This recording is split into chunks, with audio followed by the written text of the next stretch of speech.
పాఠశాల స్కూల్లో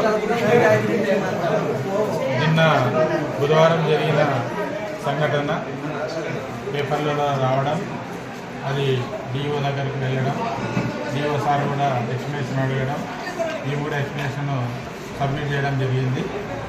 కాకపోతే పాఠశాలలో 1000 మంది విద్యార్థులు చదువుతున్నారు. మరి ఇంతమంది విద్యార్థుల్ని కంట్రోల్ చేయడంలో భాగంగా క్రమశిక్షణ చర్యల్లో భాగంగా మాత్రమే విద్యార్థుల్ని క్రమశిక్షణలో పెట్టాలనే ఉద్దేశంతో, ఆ ఉద్దేశంలో భాగంగానే మా పాఠశాలలో పనిచేస్తున్న వ్యాయామ ఉపాధ్యాయుడు 10వ తరగతి చదువుతున్నటువంటి సాయిని మందలించడం జరిగింది.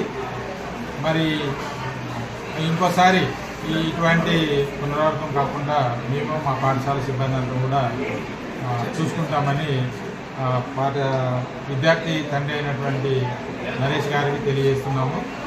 పేరెంట్స్ కూడా విద్యార్థుల పట్ల కొంచెం శ్రద్ధ తీసుకొని పాఠశాలలో వాళ్ళు ఏ విధంగా ఉంటున్నారు, టీచర్ల పట్ల ఏ విధంగా ఉంటున్నారు, వాళ్ళ ఇంట్లో కూడా ఏ విధంగా ఉంటున్నారు అనేది గమనించి వాళ్ళకి ఏమైనా సమస్యలు ఉంటే వచ్చి పాఠశాల ప్రధానోపాధ్యాయుని సంప్రదించి ఆ సమస్యల్ని సాల్వ్ చేసుకుంటే బాగుంటుంది.